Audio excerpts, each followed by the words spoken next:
Olá, meu nome é Mark Caldeira, sou coordenador do Comitê de Ética em Pesquisa com Seres Humanos da Univale e nesse vídeo quero falar com você sobre os documentos obrigatórios para a submissão dos projetos ao CEP.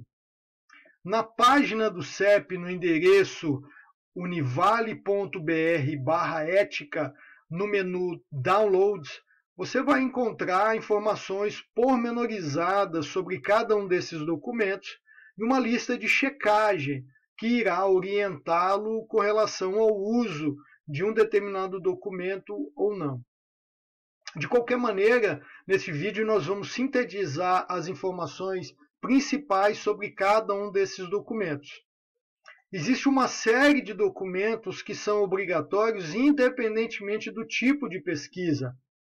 Dentre esses documentos, nós temos o projeto detalhado, que é o conjunto de informações relacionadas ao desenvolvimento do projeto, a objetividade, a clareza, a precisão das informações nesse documento são de fundamental importância para a emissão de um parecer adequado e correto em relação ao seu projeto. A folha de rosto, que é o documento gerado automaticamente pela Plataforma Brasil após a inserção de todas as informações solicitadas pelo sistema. O termo de aceite de orientação, que deve ser assinado pelo pesquisador responsável, orientador, quando se tratar de um trabalho oriundo de um projeto voltado à conclusão de curso, e o termo de conformidade entre os documentos e as informações contempladas na Plataforma Brasil. Esse documento deve ser firmado por todos os pesquisadores envolvidos no projeto. Outros documentos irão agora variar de acordo com o tipo de pesquisa. Então, o instrumento de coleta de dados, ele depende. Se você é um pesquisador que vai usar entrevista, ficha de análise, observações, questionário, esses instrumentos devem ser inseridos na Plataforma Brasil a parte do projeto detalhado. Uma entrevista semi-estruturada, por exemplo, consideramos que os instrumentos de coleta são as perguntas norteadoras. O Comitê de Ética precisa conhecer essas perguntas norteadoras. Da mesma maneira, se você vai fazer uso de coletas por meio online, seja o Google Docs, o Forms, etc., o link que você irá disponibilizar para o participante de pesquisa deverá vir também para o Comitê de Ética, inserido tanto na Plataforma Brasil quanto no projeto detalhado, ali no capítulo dedicado à descrição da metodologia do trabalho. O termo de consentimento livre esclarecido, ele é um termo de fundamental importância aplicado naquelas pesquisas que irão coletar diretamente os dados dos participantes e, devido à sua importância, ele tem um vídeo específico dizendo maiores detalhes sobre eles. Mas, de qualquer maneira, é importante sinalizar que esse termo ele deve vir, a proposta do termo deve vir para o CEP sem a assinatura nem dos pesquisadores e nem dos potenciais participantes. A mesma coisa vale dizer para o termo de assentimento livre esclarecido. Esse termo ele se distingue do TCLE pelo fato de que o termo de assentimento ele é aplicado aos vulneráveis da pesquisa, sejam eles menores de idade ou pessoas com alguma limitação imposta por questões cognitivas, fisiológicas, enfim, né? E pessoas idosos que estão internados em asilos, em hospitais, enfim, termo de assentimento livre esclarecido. Da mesma forma, ele possui um vídeo específico sobre ele. O termo de ciência aquiescência ele é aplicável somente naquelas pesquisas cujos participantes são docentes, alunos ou colaboradores técnico-administrativos da própria Univale. Então, se você vai fazer entrevista ou qualquer outro tipo de coleta envolvendo professores, alunos ou funcionários da Univale, você vai precisar do termo de ciência e aquiescência. O termo de anuência é aquele documento, é um termo que é obrigatório para as pesquisas que irão acessar dados, informações ou materiais biológicos de participantes que têm vínculo com outras instituições diferentes da Univale. Então, se você vai fazer uma entrevista, uma observação com professores de uma determinada escola que não seja o colégio de aplicação da Univale, numa empresa, em um hospital, que não sejam ligados à Univale, você vai precisar do termo de anuência assinado pelo responsável desta instituição, desta organização.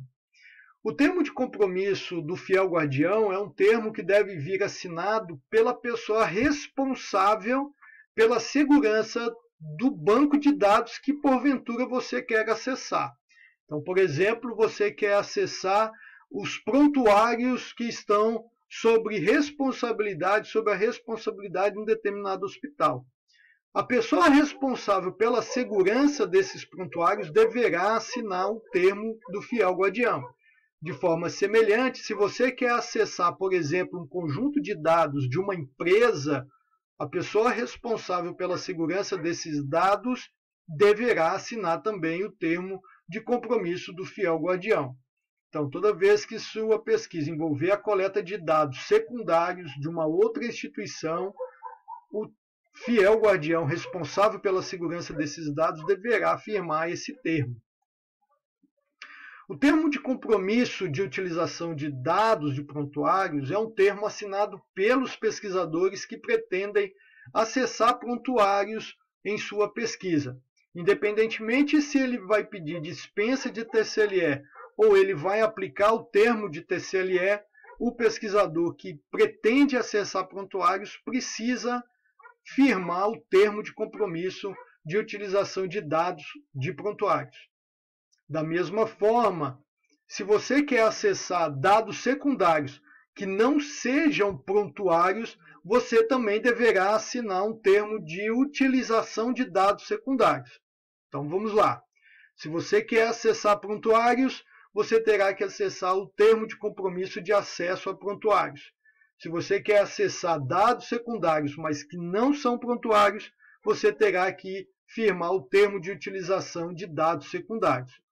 Nesses dois casos, você deverá utilizar o termo do fiel guardião também. O termo de... existem outros termos obrigatórios, mas que vão depender, por exemplo, se o seu projeto de pesquisa está relacionado com biobancos ou biorrepositório. Para você compreender melhor a conceituação de biobancos e biorrepositórios, nós vamos fazer um vídeo específico sobre esse tipo de projeto, mas de qualquer maneira, vale a pena você acessar a Resolução 441 de 2011 do Conselho Nacional de Saúde. Ele trata especificamente desse tipo de projeto de pesquisa. De qualquer maneira, vale ressaltar que você deverá acessar, você deverá utilizar o termo de ciência e aquiescência do biorrepositório, que é firmado pelo vice-reitor de pesquisa, pós-graduação e inovação da Univale, o termo de consentimento livre esclarecido específico para o biorrepositório, que é de responsabilidade do pesquisador, mas que possui um modelo no endereço da Univale, do CEP da Univale, como eu disse no início desse vídeo, e o termo de ciência e consentimento do biobanco, caso você venha utilizar materiais biológicos que estão em um biobanco. Outros documentos podem vir a ser solicitados pelo CEP conforme o caso. Por exemplo, um documento relacionado ao direito de imagem, um documento ou uma declaração de não conflito de interesse e etc.